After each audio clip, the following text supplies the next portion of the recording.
essa página, são 3 páginas, na verdade, do livro que eu transcrevi para esses slides para ficar mais didático aqui para a gente conversar. Tá saindo agora?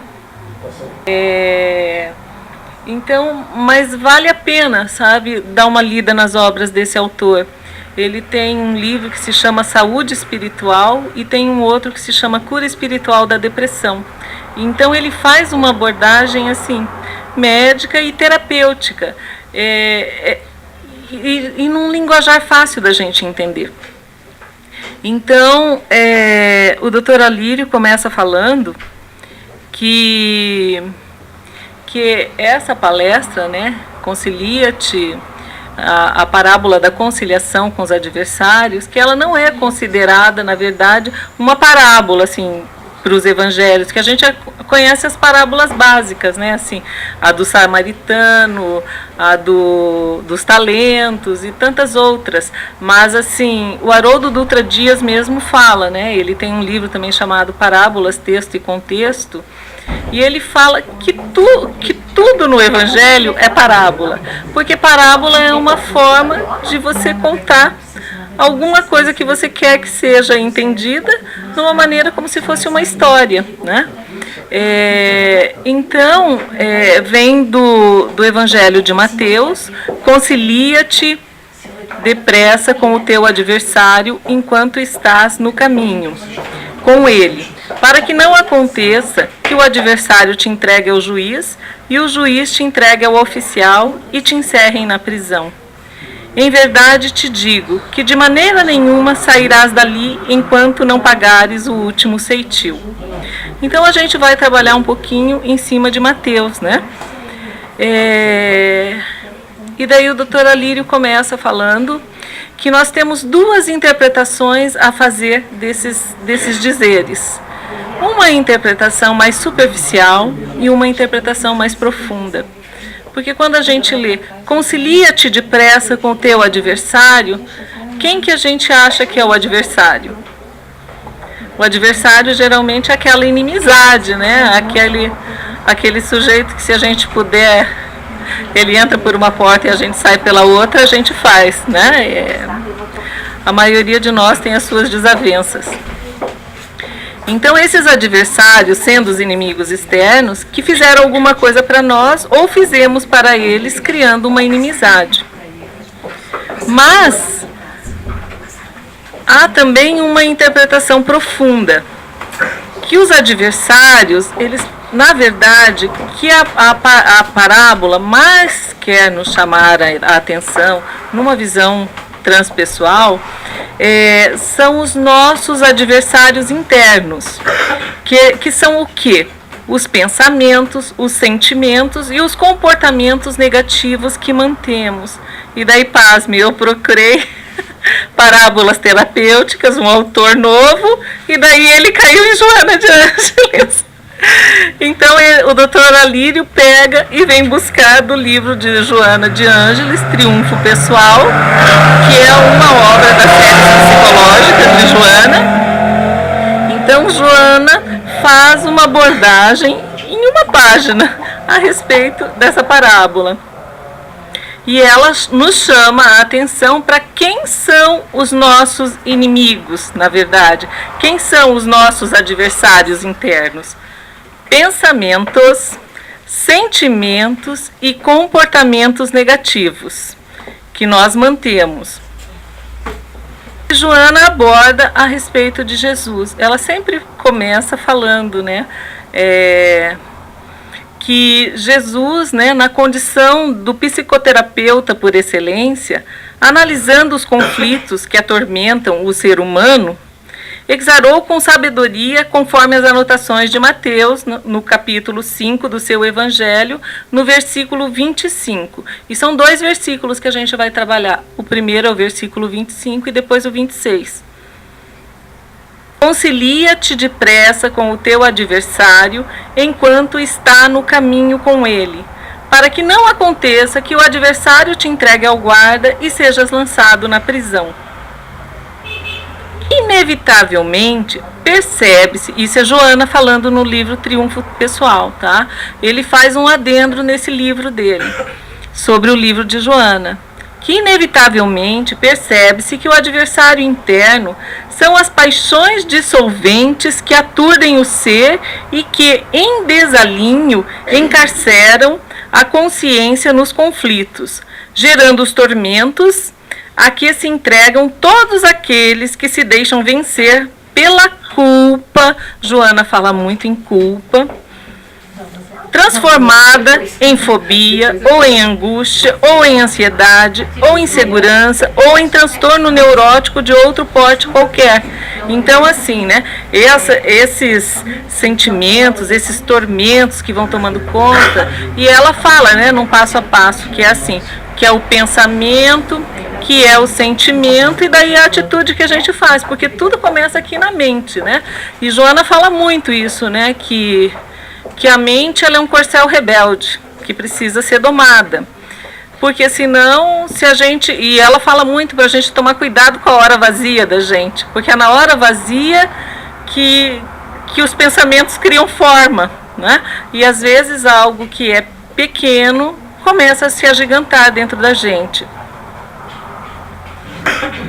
E daí, no versículo seguinte, o versículo 26, ele aduziu: em verdade te digo, de maneira nenhuma sairás dali enquanto não pagares o último ceitil.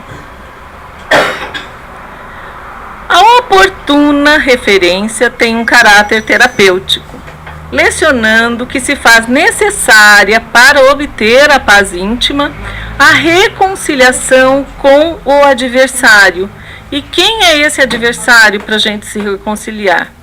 Os referidos hábitos mórbidos, perturbadores, transformando-os em agentes de progresso e de renovação, mediante os quais instalam-se o equilíbrio, o bem-estar, a saúde, o reino dos céus na terra transitória.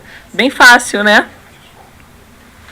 Essa salutar identificação dos valores do self, ela aborda muito isso, essa luta que a gente tem do ego com o self, que o ego é o que nós somos no momento, né, nessa encarnação, nessa vida atual, mas que ele também se deixa, né, contaminar por algumas situações, e o self é o Deus interno que existe em nós, e que na verdade eu tive participando aí no fim de semana passado de um seminário só sobre o eixo ego-self.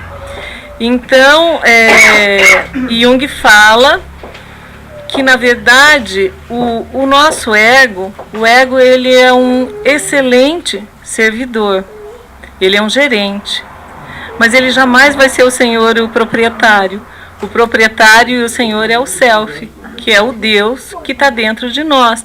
Então, essa busca que a gente faz para a gente se desenvolver é para ver essa plenitude que ela fala, né? Que Jung fala, que é quando a gente vai chegar num estado luminoso, como Buda, né? Como tantos outros aí que nos deram seus exemplos, mas a gente ainda está bem longe disso, né?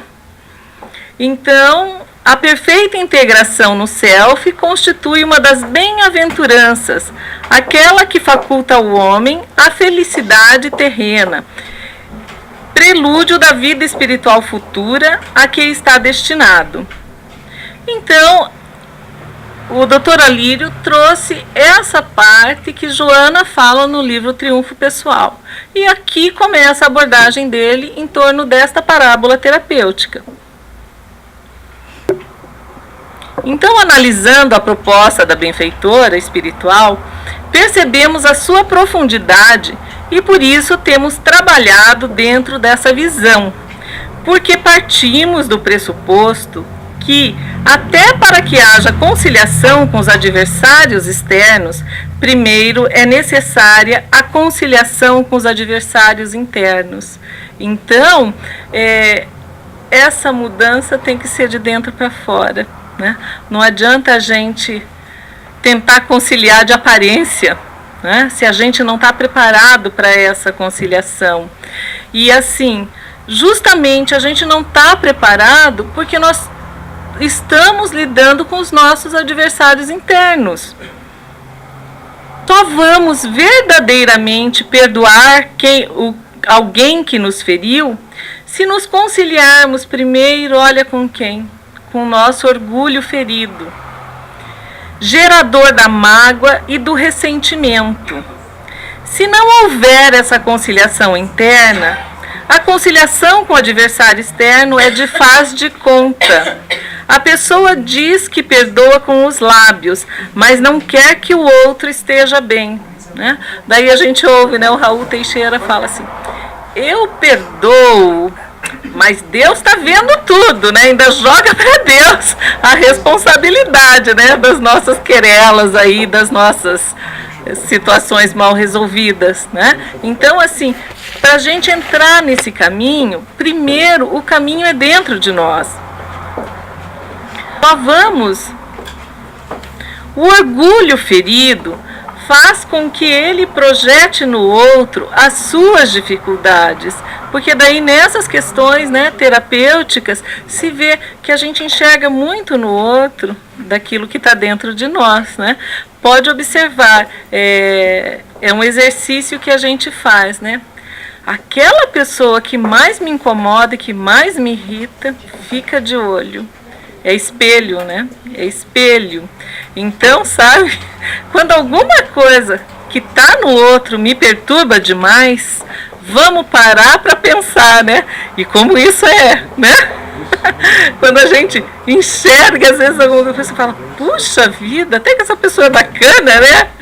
Mas eu achava que ela era assim, pô, daí você parar para pensar que, nossa, o que você está enxergando é o que você é, né? O que você não enxerga. Então, o orgulho ferido faz com que projete no outro as suas dificuldades. É um movimento de desculpa e projeção da culpa no outro. Por isso, é imperiosa, antes da conciliação com os adversários externos, a conciliação com os internos. Quando Jesus diz, concilia-te depressa com o teu adversário, o que ele está querendo dizer é muito complicado, né? Porque saber o que Jesus está querendo dizer. Mas o que é essa expressão, né? Essa palavra, depressa, significa aqui, agora, neste momento. Então não tem tempo assim, né? Concilia-te depressa com o teu adversário, enquanto estás a caminho, enquanto vocês estão juntos, né? Então é assim, concilia-te agora, neste momento. É uma atitude proativa de desejar isso daí e se resolver, né? E Joana sempre fala, né, que o primeiro passo é o nosso.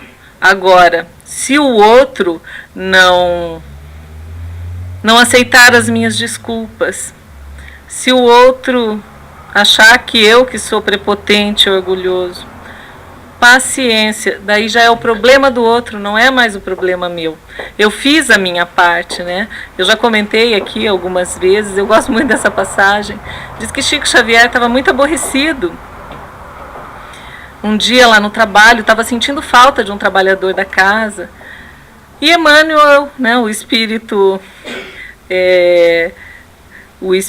protetor do Chico, né, que os dois parceiros aí de caminhada, e Emmanuel chega, é o mentor do Chico, e ele fala, Chico, o que você tem, que você não está concentrado no trabalho, e parece que perturbado com alguma coisa? E daí o Chico fala assim, é o fulano que não aparece mais aqui, eu não sei se eu fiz alguma coisa para ele. Aí o Emmanuel fala, vá lá e resolva, Chico, do que ficar desse jeito, né?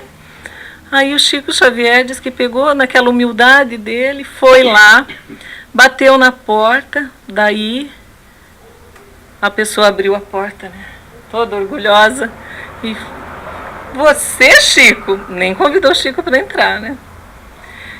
Você não tem ido no centro, eu vim ver o que está acontecendo, eu te fiz alguma coisa?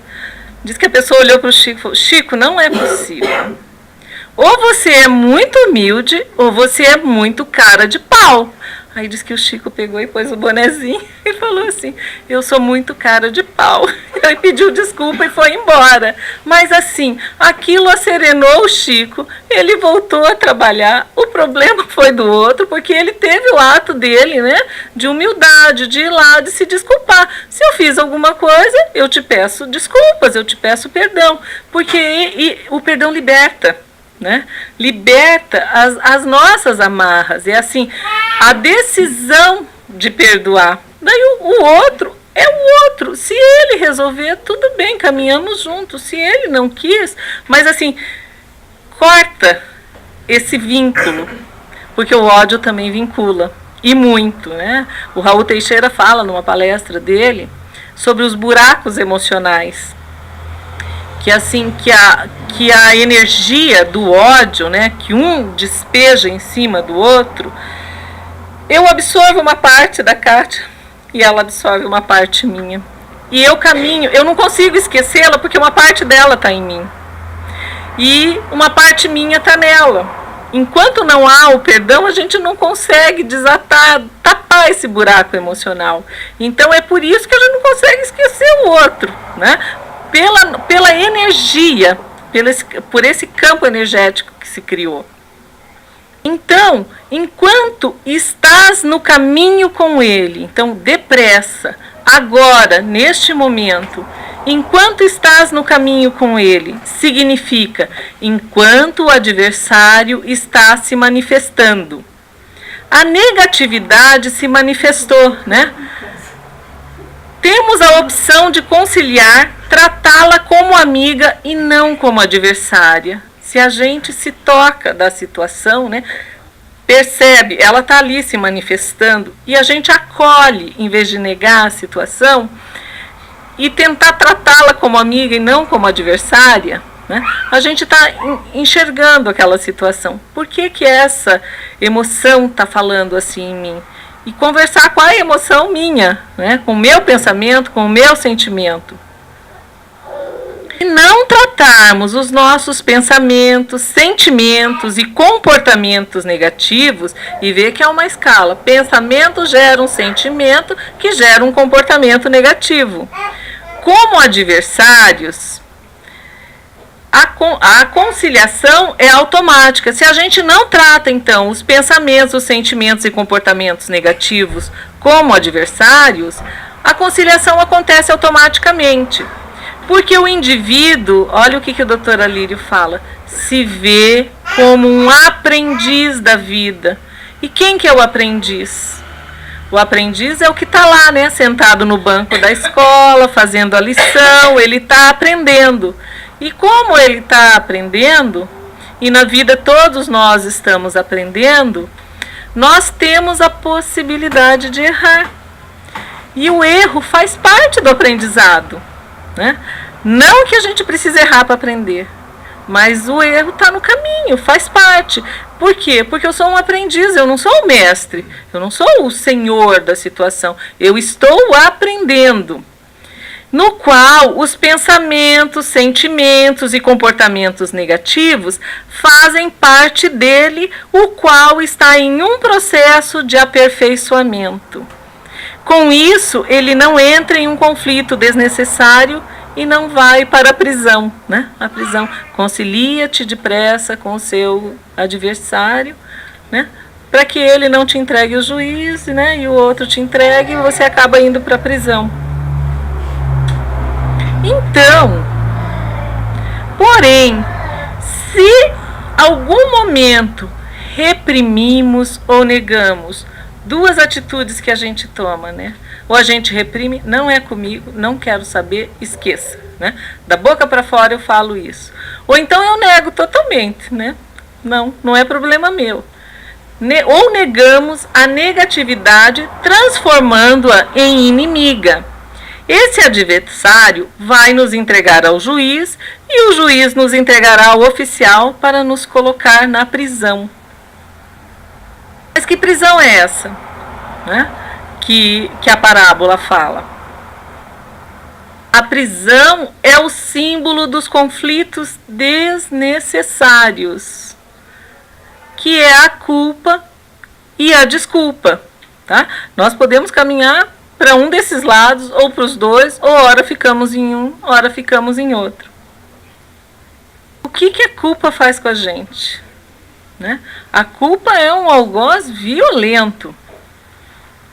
Por quê? Porque a culpa começa no processo de autojulgamento. A pessoa transforma-se no juiz dela mesma para se autocondenar e se autopunir. E isso a gente sabe fazer bem, né? A gente sabe se criticar, a gente sabe, né? O irmão José, um mentor aqui da casa, ele falava assim pra gente que Deus não nos olha como nós nos olhamos, sabe? Com o nosso olhar de não aceitação, de crítica. Por quê? Porque Deus é Pai. Ele é justiça, Ele é amor, Ele é misericórdia. E Ele olha para nós como aprendizes, não como alguém que está completo, que não pode errar. Porque o grande problema é assim, eu não posso errar. O que está por trás desse sentimento, gente? Eu não posso, eu não posso, eu não posso. Orgulho, né? Por quê? Porque se a gente se coloca numa posição de humildade, não, eu errei, vou fazer de novo, vou tentar mais uma vez, né? Ayrton Senna se tornou o as em correr quando a pista estava molhada. Por quê? Porque ele sempre levava nas corridas quando chovia, né? Aí ele vai e começa a treinar. Não tinha quem vencesse. A gente esperava o dia de chuva, falava, hoje é Ayrton. Dá Ayrton na cabeça, né? Tudo é assim, né? 5% inspiração, 90% de transpiração, né? Então é praticando. Mas para a gente compreender que a gente pode errar, a gente tem que ter uma postura de humildade.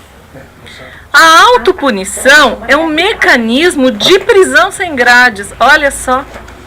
A autopunição sendo um mecanismo de prisão sem grades, no qual criamos doenças físicas e emocionais, para nos punir por não sermos perfeitos como gostaríamos.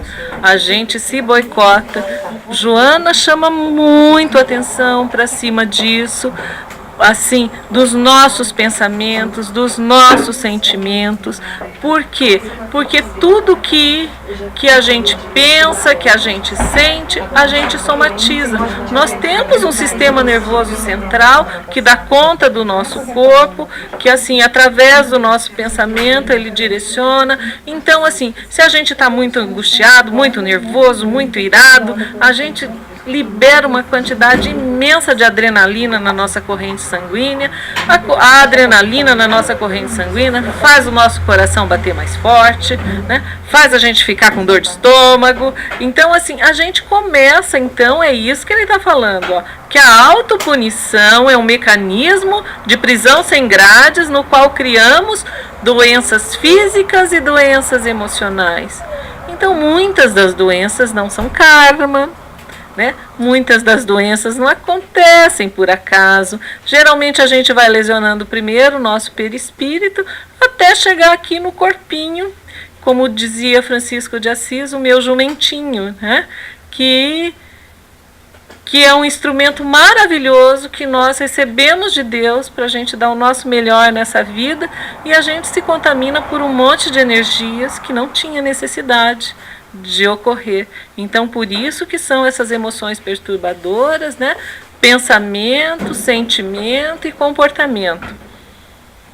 É a doença existencial daqueles que não assumem a condição de aprendizes da vida. Querem ser mestres sem passar pelo caminho que leva à maestria, que é feita de aprendizado. Geralmente, quando a gente vai ver o mestre verdadeiro, né? Com umas exceções aí, né?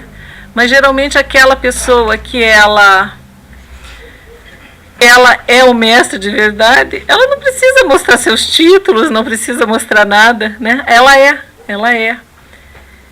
Eu lembro de um momento espírita e que eles falavam que um rei precisava de uma túnica nova.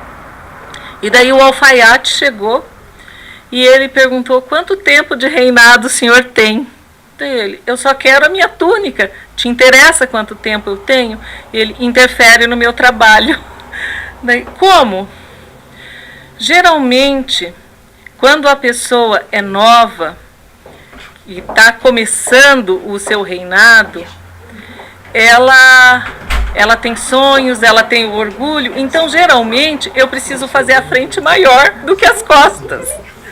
Quando está no meio do trabalho, se equilibra. E quando já faz muito tempo de reinado, as costas eu preciso fazer bem maior, porque a pessoa se arca mais, então interfere no meu trabalho, né? Por quê? A pessoa vai largando de lado, né, o seu orgulho e tal, e vem o peso da responsabilidade.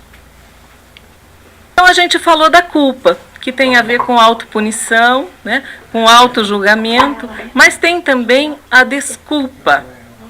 E o que é a desculpa? A desculpa também começa no autojulgamento. Mas o que diferencia a desculpa da culpa? É que a desculpa, a pessoa projeta suas imperfeições nos outros, acreditando-se sem nenhuma dificuldade. Então fica totalmente cega para dentro de si mesmo e só o outro é o culpado. Projeta tudo no outro. O fulano é isso, o fulano é aquilo, e às vezes o fulano nem sabe. Então, a pessoa justifica-se projetando a culpa nos outros. Com isso, vitaliza uma máscara, que a mantém também em uma prisão sem grades. Mas como está cheia de presunção, acredita estar vivendo em um hotel 5 estrelas, pois se supõe perfeita e digna de todas as benesses. Muitos de nós passamos a vida inteira assim em conflitos desnecessários. Muitas vezes com predomínio em uma das polaridades, ou oscilando entre a culpa e a desculpa.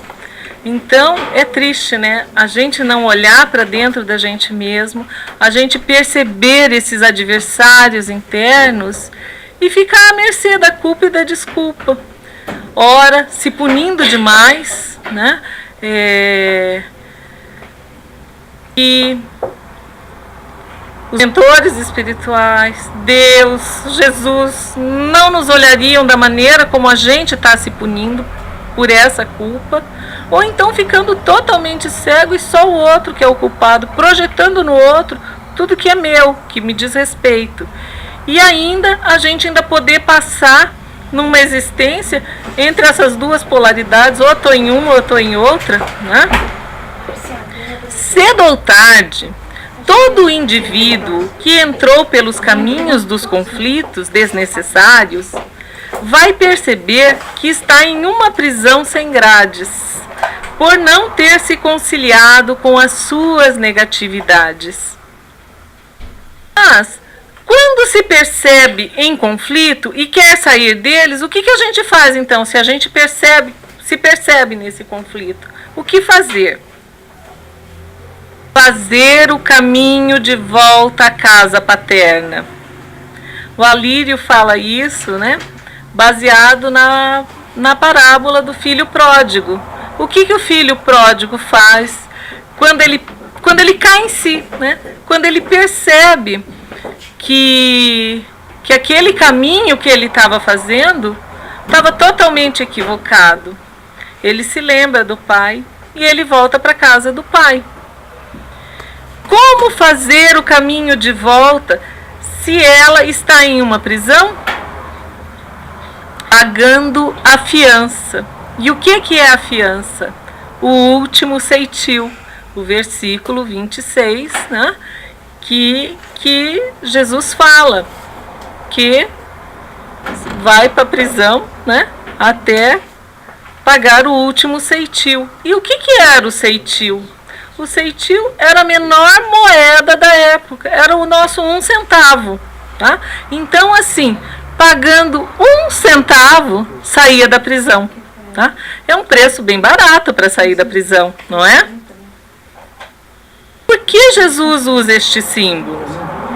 Na acepção que estamos trabalhando, Pagar o último ceitil significa fazer um pequeno exercício de mansidão e humildade de coração, do valor de um ceitil, para reconhecer que os problemas que nos geram conflitos desnecessários não acontecem por causa dos outros, devido a fatores alheios à nossa vontade, mas causados por nós mesmos.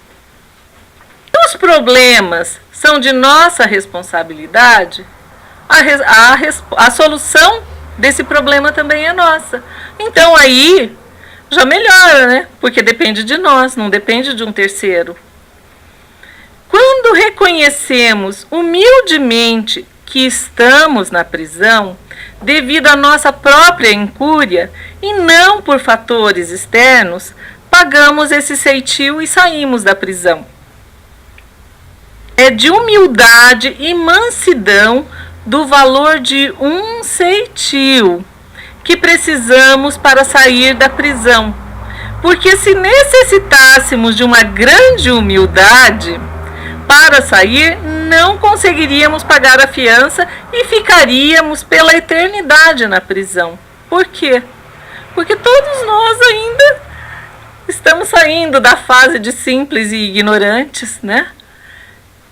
Vivemos num planeta de provas e expiações, que é o segundo nível evolutivo de um planeta. A gente saiu de um planeta primitivo e está em provas e expiações, onde há o predomínio do mal, onde esse sentimento ainda habita em nós, né? Então, olha o que o Dr. Alírio fala, que assim, que o que a gente precisa é de humildade, de mansidão pequena, de um ceitil, porque se fosse de uma grande humildade, né, eu nunca tinha escutado isso, uma grande humildade, seria difícil, né, sabe, dar outra face, como diz o nosso mestre, né, precisa ter humildade. Mas Deus é amor, e Ele não bane nenhum dos seus filhos do seu reino, por isso que todo mundo pode voltar para a casa do Pai. Porque o Pai não expulsou ninguém. Foi a gente que se afastou da casa.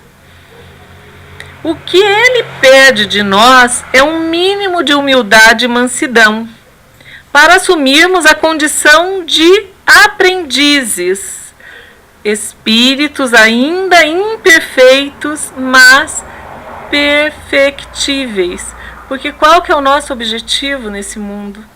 Qual que é o objetivo da nossa existência, da nossa caminhada?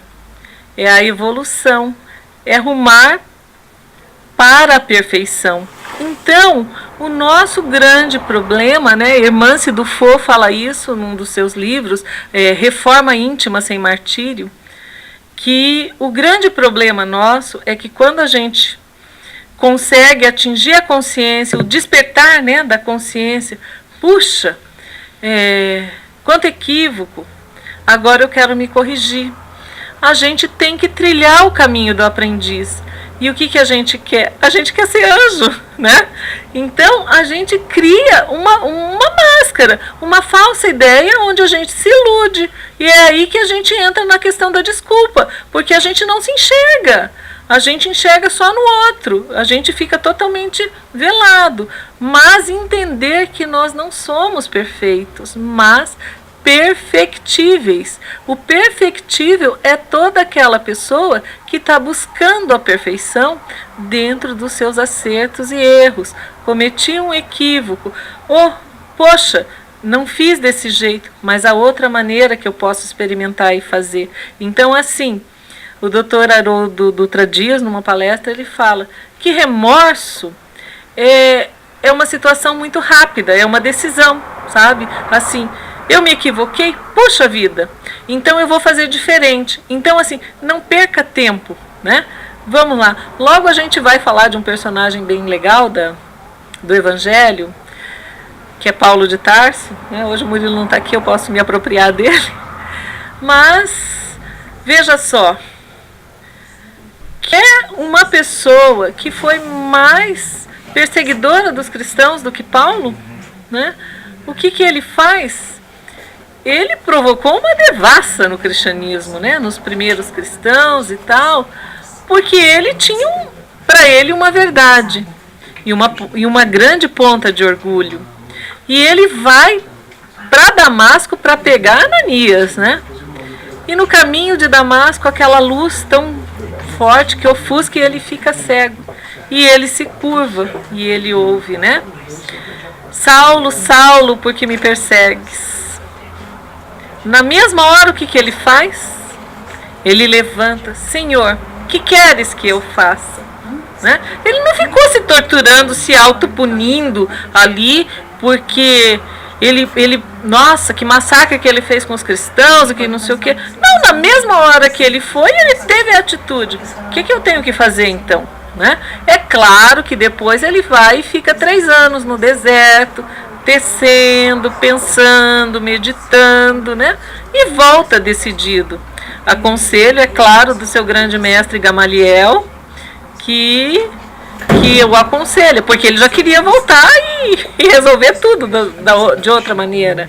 Mas ele precisava sedimentar aquela nova ideia dentro dele, e isso gera um processo de solidão em qualquer pessoa que faz esse caminho. Ao realizar essa ação, saímos da prisão da culpa e da desculpa para conciliar com os adversários internos chamados orgulho, egoísmo, irresponsabilidade, presunção, transformando-os em amigos evolutivos. Se não fizermos isso, voltamos para a prisão. Somente após a conciliação e tornado aliados os adversários, é que o indivíduo irá começar o processo de superação dos conflitos necessários, pois não basta conciliação com os sentimentos geradores de culpa e desculpa. É preciso assumir a responsabilidade pelos erros e repará-los para não se retornar à prisão.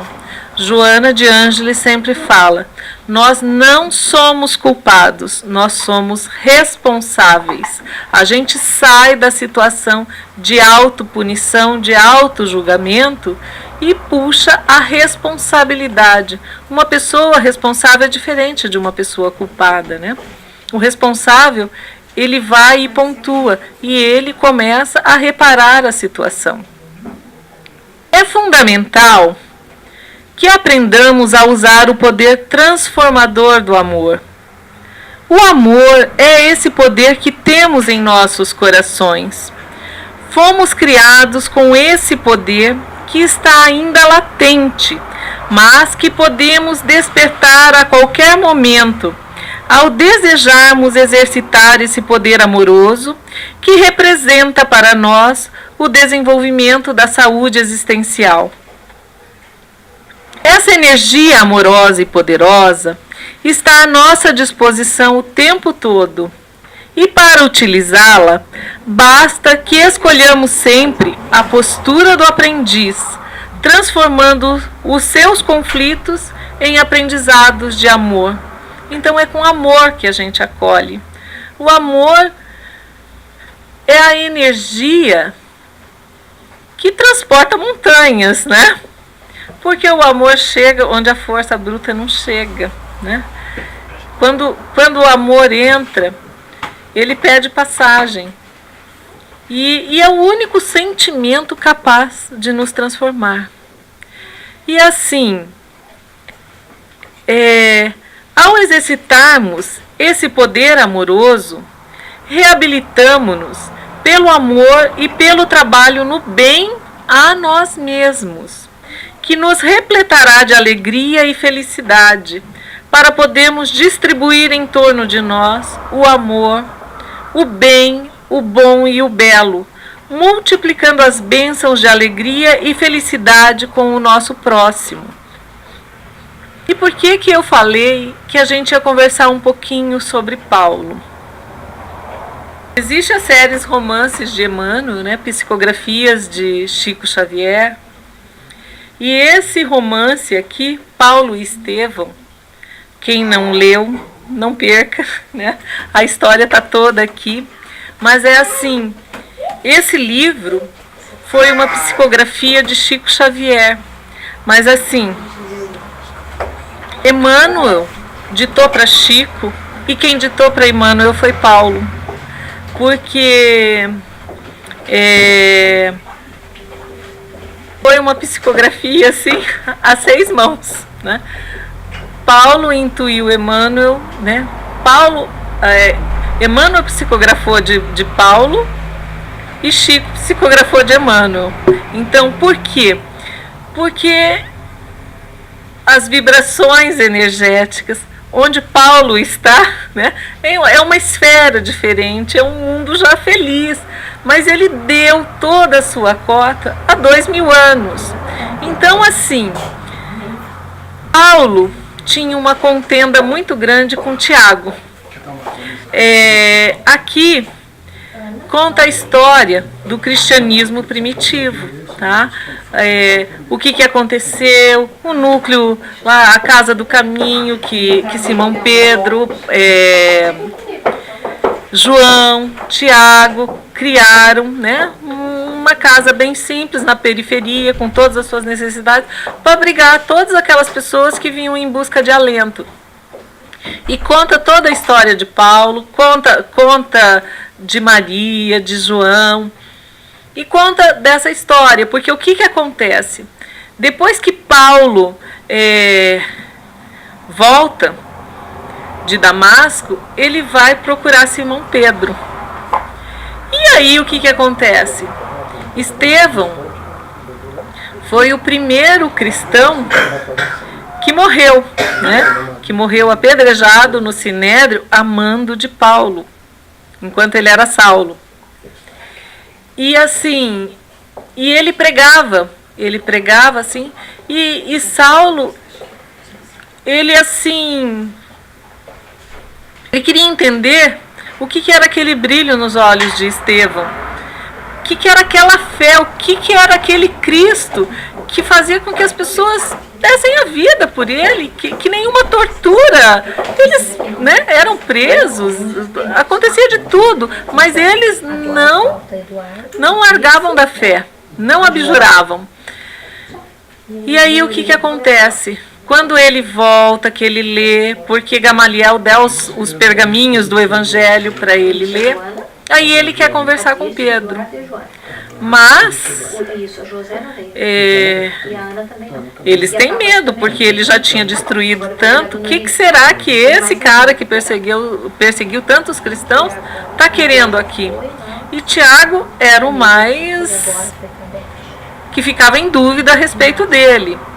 Mas tudo eles decidiam através do Evangelho, obedeciam muito a palavra de Simão Pedro, mas sempre houve uma contenda, porque para os caminhos, né, do Evangelho, para os caminhos de implantar o cristianismo, Paulo, como disse Jesus, era o vaso escolhido. Foi essa afirmação que ele fez para Ananias.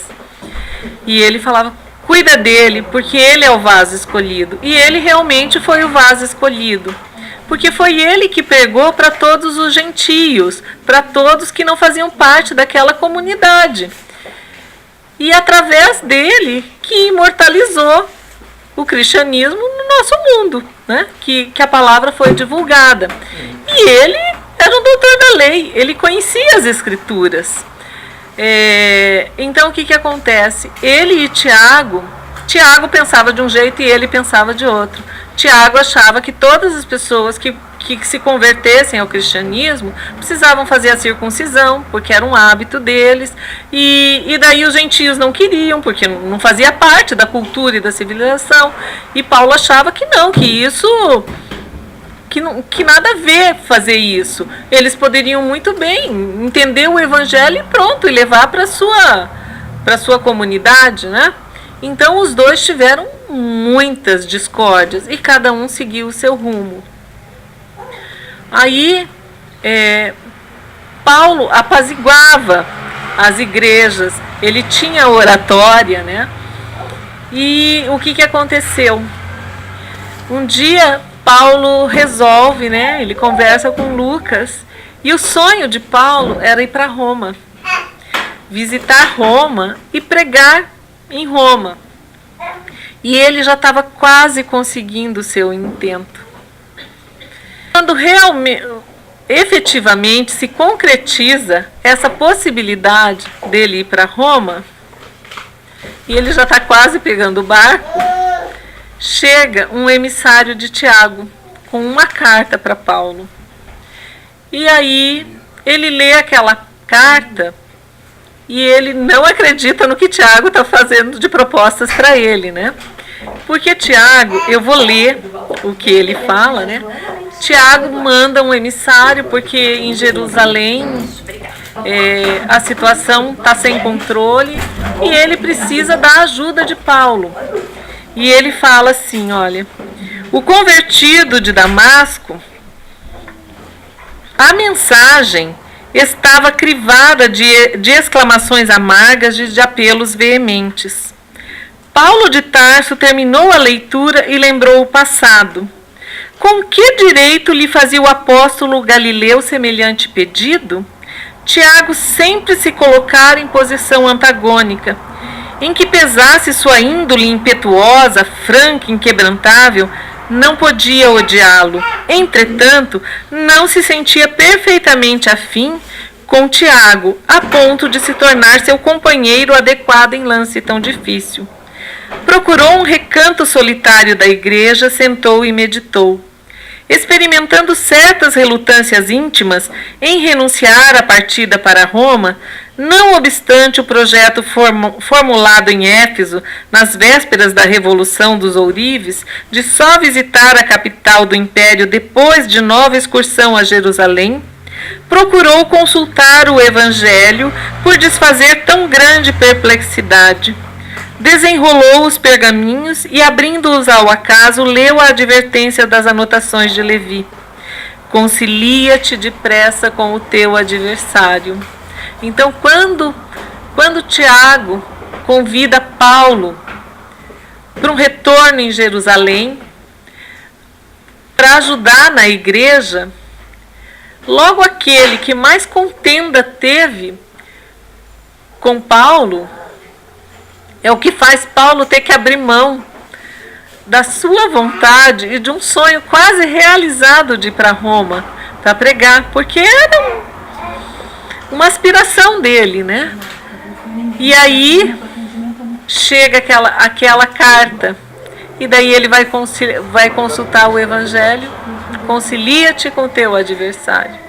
Ele não teve dúvida, como sempre, né, nas suas atitudes. Ele pensa que o que está em jogo é a igreja, é o cristianismo, e ele volta. E daí, num outro trecho aqui do livro, ele fala que quando ele encontra Tiago, o convertido de Damasco entreviu o filho de Alfeu por um novo prisma. Seus cabelos grisalhos, o rugoso e macilento rosto falavam de trabalhos árduos e incessantes. Agora, percebia que a vida exige mais compreensão do que conhecimento. Presumia conhecer o apóstolo Galileu com seu cabedal psicológico e, no entanto, chegava à conclusão de que apenas naquele instante pudera compreendê-lo no título que lhe competia. Tiago, como tu mesmo, atingi hoje um nível mais alto de compreensão da vida. Entendo melhor os teus argumentos. A existência humana é bem uma ascensão das trevas para a luz.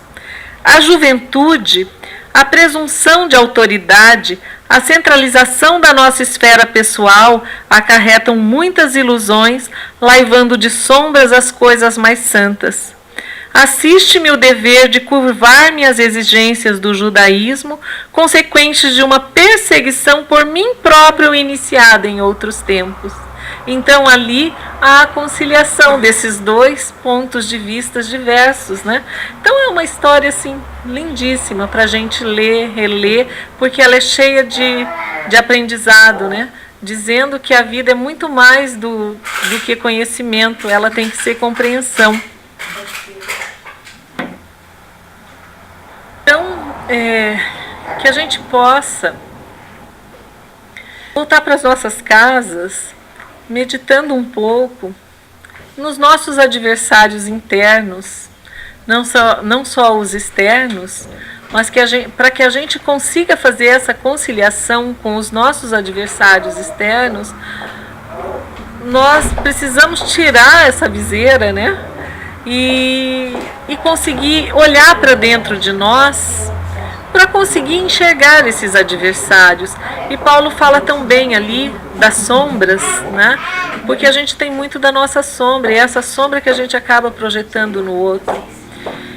Mas que a gente tenha a mansidão, a humildade, para a gente se enxergar como aprendizes da vida, para que a gente possa assumir um grau de responsabilidade pelas nossas atitudes, para poder fazer esse caminho de volta à casa do Pai, sem tanta punição, sem tanto julgamento, mas por uma decisão de nos fazermos melhores para nós mesmos. Porque o maior bem que a gente faz para nós mesmos. Porque se nós estamos em paz conosco, com a nossa consciência, não tem quem nos demova. E assim, um exemplo vivo, né, inspiração para a gente ler a história desses mártires aí do cristianismo e ver a história de cada um, porque é muito fácil, né, assim, hoje a gente olhar São Paulo, São Pedro, né, como se fossem santos, assim, tá ali pairando na plenitude, mas sem ter feito os seus esforços. E como se esforçaram cada um, né, sem as facilidades que nós temos hoje, né, e essa luta. Então, eu gosto muito assim de ler e me inspirar nessas histórias de vida, porque cada um nos mostra um lado aí, né? E Paulo é um exemplo ímpar na vida de cada um de nós. Então, que a gente possa retornar aos nossos lares, levando essas reflexões, pensando um pouco mais a respeito do nosso orgulho, do nosso egoísmo, para a gente refletir, né? E tentar mudar, principalmente para a gente não adoecer tanto, né? Porque quinta aqui é um dia de saúde, todo mundo vem buscar a saúde, e a saúde é do espírito. E como esses benfeitores incansáveis da nossa casa vem com essa palavra de amorosidade, né? O perdão, o amor, né? Então não adianta a gente vir receber um tratamento e invocar a nossa reforma íntima, que é a única que é capaz de fazer a gente enxergar a vida com os outros olhos. Por isso que é tão necessário conhece-te a ti mesmo, né? Não é para a gente ser um santo, mas só para a gente se conhecer e saber o quanto ainda nós estamos longe disso. Então, vamos neste momento levar essa amorosidade deste ambiente aos nossos queridos que não puderam estar.